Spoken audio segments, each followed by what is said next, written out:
It began not with a bomb, but with a whisper. In the winter of 1938, two German chemists split the atom.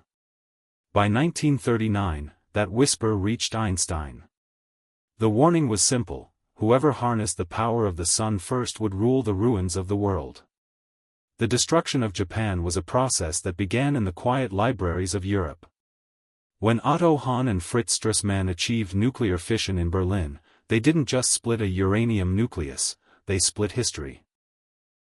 Leo Szilard, a Hungarian refugee in America, realized that if a chain reaction could be sustained, the resulting energy release would be millions of times more powerful than any chemical explosive. On August 2, 1939, Albert Einstein signed a letter to President Franklin D. Roosevelt. It was a call to action that birthed the Manhattan Project.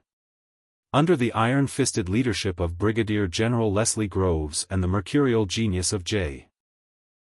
Robert Oppenheimer, the United States embarked on a $2 billion gamble. They had to build a shadow empire across the continent. At Oak Ridge, Tennessee, they built the K-25 plant, a mile-long U-shaped building designed to filter the rare uranium-235 isotope from its more common sibling, U-238. This was sifting the sands of the universe. At Hanford, Washington, they built B-reactor, the first large-scale nuclear reactor in history, to transmute uranium into plutonium. A synthetic element of terrifying potential. Project Y, Los Alamos. A high-altitude pressure cooker where the greatest minds of the century lived behind barbed wire. They weren't just scientists anymore, they were the architects of a new kind of ending. At Los Alamos, the challenge was ballistics.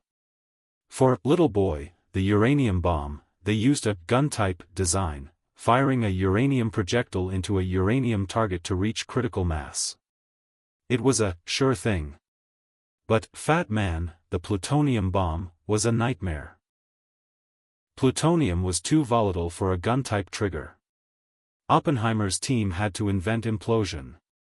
This required surrounding a plutonium pit with a lens of high explosives that had to detonate with such perfect symmetry, within a millionth of a second, that it would compress the core inward. If the timing was off by a heartbeat, the bomb would fizzle. On July 16, 1945, at the Trinity site, the theory became reality. At 5:29 a.m., the desert sky turned white. A fireball 1,200 feet wide surged upward. Oppenheimer, watching the violet glow, whispered, "I am become death, the destroyer of worlds." By the summer of 1945, the Pacific was a charnel house. Iwo Jima and Okinawa had proven that the Japanese military would not surrender, they would evaporate. Operation Downfall, the invasion of the home islands, promised 1 million American casualties. President Truman was handed a choice: the invasion, or the atom. President Harry Truman, who had only learned of the bomb's existence months earlier, faced a grim choice. Japan's military council, the Big Six, was training civilians, including children, to fight with sharpened bamboo spears. The Potsdam Declaration was issued on July 26, demanding unconditional surrender. The Japanese response was mokusatsu, silent contempt. Truman gave the order. The 509th Composite Group on the island of Tinian was activated. 2:45 a.m. The Enola Gay roars down the runway, so heavy with fuel and fate that it barely clears the waves. Destination, Hiroshima. A city of 300,000, marked for a tragedy that would rewrite the laws of war. 8:15 and 17 seconds a.m. The bomb bay doors of the Enola Gay snapped open. The bomb fell for 44 seconds.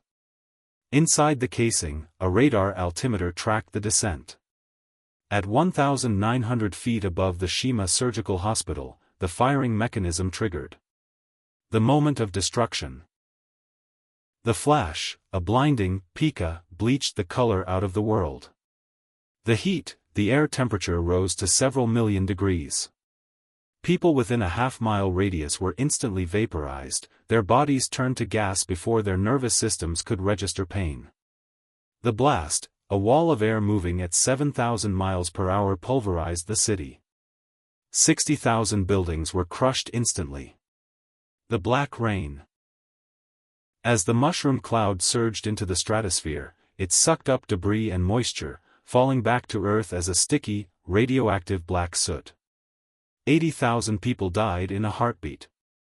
By the time the radiation sickness and burns took their toll, the number would reach 140,000.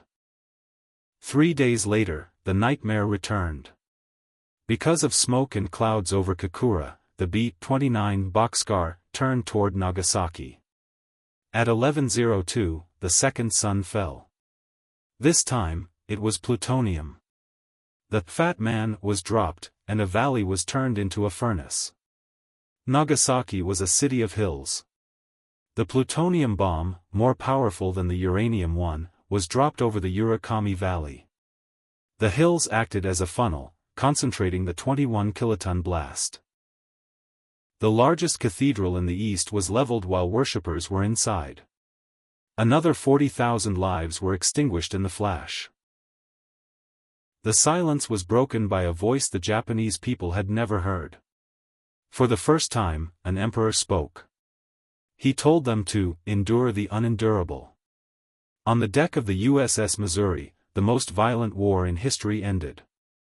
But the shadow of the mushroom cloud would never leave the horizon. The twin shocks of the bombs and the Soviet invasion of Manchuria finally broke the Japanese deadlock. On August 15, Hirohito's voice went over the radio. He cited the new and most cruel bomb as the reason for the surrender.